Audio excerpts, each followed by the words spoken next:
Hello, hello, hello. Ẹ̀yin èèyàn mi, ó mà ga pọ̀ o. Ṣàlàáfíà la bá yín. Ẹ ṣé bẹ́ẹ̀ ṣe ń tẹ́tí sí wa.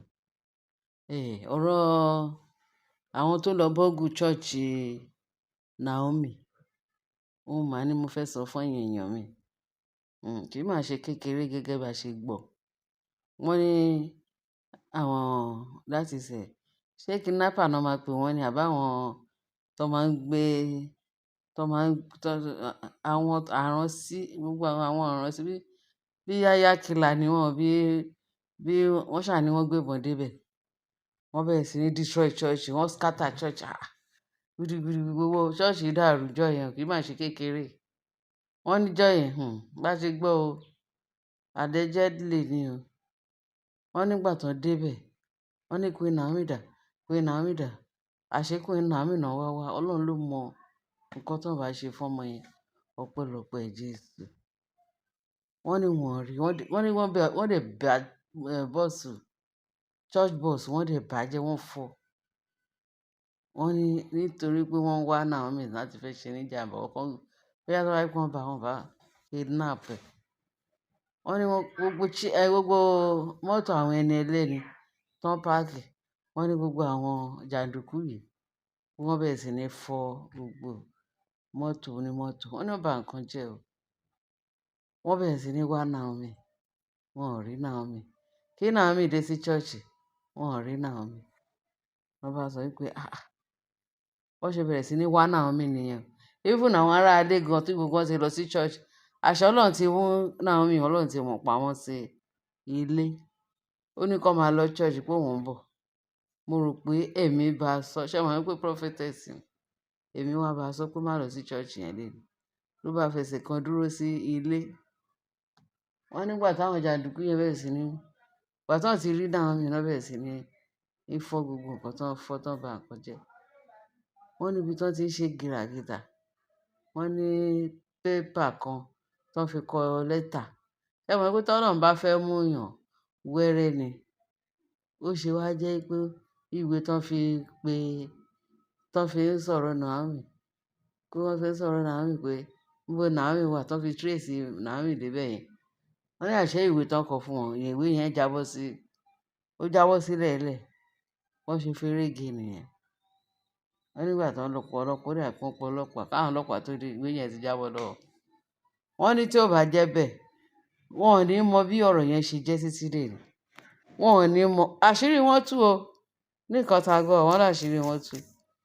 Wọ́n ti mọ ibi tí ogun yẹn ti wá. Bẹ́ẹ̀. Wọ́n ní bí pépà kan ṣe jábọ́ nìyẹn.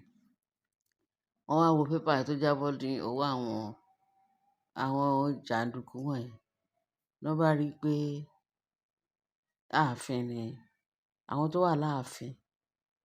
Pé àwọn náà kọ kíní yẹn náà ṣiṣẹ́ yẹn.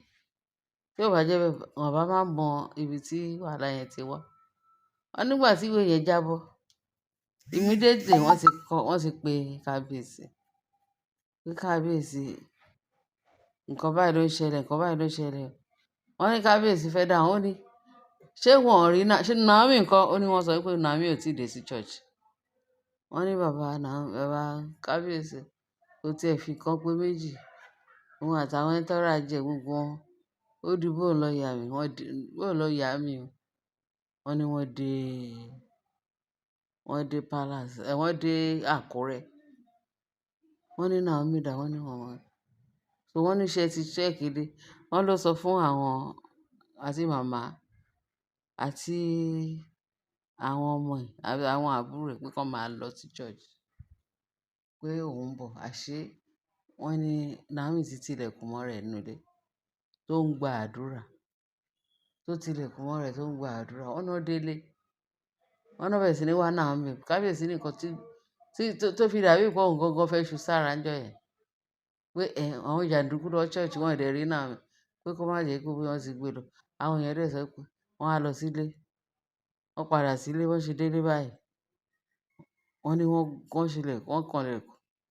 Wọ́n ṣe kanlẹ̀kùn pé Naomi ló wá ṣí gate, ló wá ṣílẹ̀kùn fáwọn.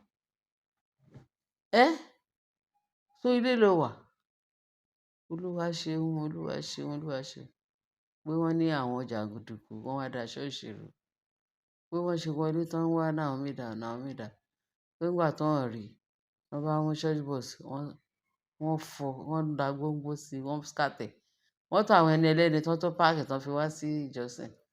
Wọ́n ní the same thing, wọ́n ṣá gbogbo ẹ̀ yánmayànma nípa pé wọn ò rí Naomi.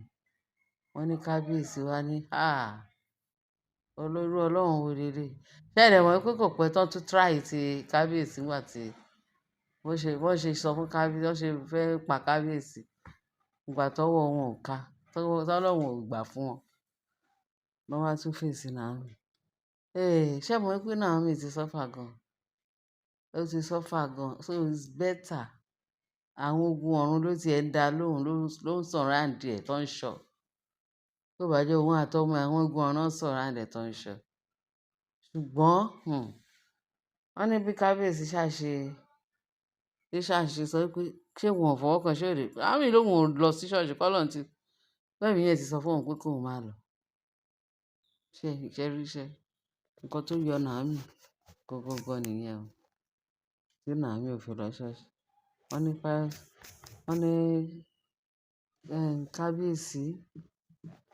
kábíyèsí ní ìgbà tí kábíyèsí rí gbogbo nǹkan tó ti fọ́dà tó ti ṣe, kábíyèsí ṣe wọ́n ti rí kinní yẹn pé àwọn pálásì ló rán. Wọ́n ní kán tó dé ìgbà tí kábíyèsí padà sí pálásì, wọ́n ní kan nínú wọn, èmi ò tí ì mọ orúkọ tán dà, wọ́n ní kan nínú àwọn olórí wọ́n ti na pápá bora, wọ́n ti sá kúrò láàfin. So wọ́n ní so yẹn pé àwọn náà ṣiṣẹ́ yẹn, àṣírí ẹyẹ kan ti tú, wọ́n ló sá kúrò ní palace kán tó dé látàkúrẹ́, kí kábíyèsí tó dé látàkúrẹ́ kan ti sá kúrò, ti kẹ́rù ìdànù, ó ti sá lọ. So yẹn ti fara hàn pé òun gangan ni, ó dàbí Ashley ni. Wọ́n ní before you know it pé kábíyèsí wá òun máa wádìí àwọn tó kù. Wọ́n ní wọ́n ṣe ní ancient sword, bí kábíyèsí kàn ṣe yẹ ancient sword pé gbogbo ẹ̀yin olórí ẹ gbọ́dọ̀ tẹ́ lọ ṣe irú iṣẹ́ báyìí tán. Wọ́n ní náà lóhùn wọn ilé lóhùn ṣe lóhùn. Wọ́n ní wọ́n ṣe ní kí iṣẹ́ kan wá sùn ẹnikẹ́ni tó lọ́wọ́ sí tó rán àwọn jàǹdùkú lọ sí ṣọ́ọ̀ṣì Naomi kólúkálukú wọn jáde. Wọ́n nígbà tán jáde ní òun kọ́ tọ̀hún yẹn lóhùn kọ́, wọ́n lè máa sùn wọ́n ní àwọn kan ti náà máa sùn wọ́n ní bí kan nu wọn. Wọ́n ní Mariam na pápá bora, Mariam náà sá lọ. Ṣé ẹ mọ̀ pé Ọlọ́run ti fojú àṣebí hàn? Ṣé rí pé Ọlọ́run ti fojú àṣebí hàn? Kò sí, wọ́n ní àwọn tó kù kò sẹ́ni tó lè ṣe.